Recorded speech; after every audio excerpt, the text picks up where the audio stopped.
রাত 12টায় দুই বাবা ছেলের আবদার ছিল তাদেরকে চিকেন ফ্রাই বানিয়ে খাওয়াতে হবে। চিকেন ফ্রাই বানানোর জন্য এখানে আমি মুরগির পাখনার অংশগুলো নিয়েছি, এগুলো বাজারে আলাদা করে কিনতে পাওয়া যায়, দামও কম। তবে আপনারা চাইলে মুরগির যে কোনো পিস দিয়ে আপনারা এভাবে চিকেন ফ্রাই বানিয়ে নিতে পারেন। যাই হোক, সব মশলাগুলো দিয়ে চিকেনগুলো ভালোভাবে মেখে 10 মিনিটের জন্য রেখে দিব। প্রথমে আমি লাইট সয়া সস আর টমেটো সস দিয়ে দিলাম, তারপরে মরিচের গুঁড়া দিয়ে দিলাম, এরপরে লবণ দিয়ে দিলাম। তবে লবণের পরিমাণ কম দিতে হবে, কারণ সয়া সসে এমনি থেকেই লবণ থাকে। তারপরে আদা রসুন বাটা আর গোলমরিচের গুঁড়া দিয়ে চিকেনগুলো ভালোভাবে মাখিয়ে নিলাম। এখন এই প্লাস্টিক র‍্যাপার দিয়ে ঢেকে আমি 10 মিনিটের জন্য রেখে দিব। সুন্দরভাবে মুড়িয়ে এক সাইডে রেখে দিলাম 10 মিনিটের জন্য। চাইলে আপনারা ফ্রিজেও রাখতে পারেন। এরপরে একটা বাটিতে আমি পরিমাণ মতো ময়দা নিয়ে নিলাম, তার সাথে অ্যাড করলাম কর্নফ্লাওয়ার, 1 চামচ গুঁড়া মরিচ দিয়ে দিলাম, সাথে অ্যাড করলাম গোলমরিচের গুঁড়া। এরপরে স্বাদ মতো লবণ দিয়ে আটাটা ভালোভাবে মাখিয়ে নিব। চিকেন ফ্রাই বানানো কিন্তু খুবই সহজ। এতদিন তো রেস্টুরেন্টে খেয়েছি, আজকে না হয় নিজের হাতেই বানাবো। ঘরে বা হাতের কাছে যে মশলাগুলো থাকে সেগুলো দিয়ে কিন্তু মজাদার চিকেন ফ্রাই বানিয়ে নিতে পারবেন খুব সহজেই। কড়াইয়ে আমি বেশি করে তেল গরম করতে দিয়েছি,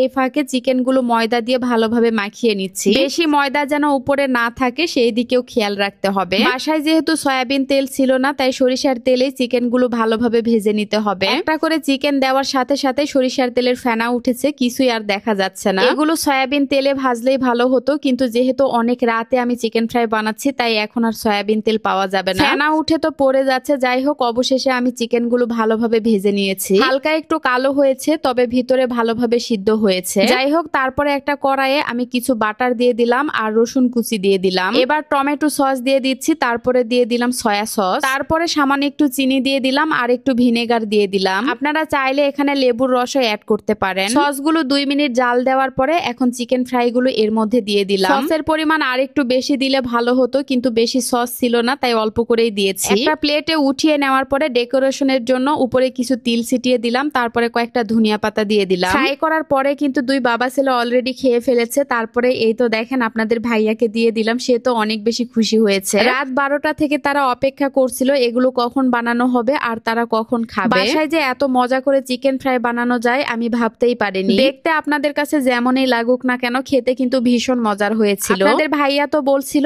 এখন আর রেস্টুরেন্টে গিয়ে খাওয়া লাগবে না, বাসায় তৈরি করে খাওয়া যাবে। তো যাই হোক, পরের দিন সকালবেলা ঘুম থেকে উঠে মোমো ইনে আমাদের একটা প্রোগ্রাম ছিল, তো সেখানেই আমরা সবাই মিলে যাচ্ছি। আবারও সকল কন্টেন্ট ক্রিয়েটর মিলে আমরা এক জায়গায় হলাম। মূলত বগুড়া আদম ফ্যাশনের একটা প্রোগ্রাম ছিল, তো সেখানেই আমরা এসেছি। গত কয়েকদিন আগে যে একটা ভিডিও দিয়েছিলাম আদম ফ্যাশনে, সেখান থেকে 3 জন কন্টেন্ট ক্রিয়েটর কক্সবাজার ট্যুরে যেতে পারবে। তো আমি প্রথম বিজয়ী হয়েছি, তাই আমার কক্সবাজার ট্যুরে যাওয়া হচ্ছে। বিজয়ী হয়েছি ঠিকই, কিন্তু আমি একা যেতে পারবো না, যদি আমার ফ্যামিলি যায় তবেই আমি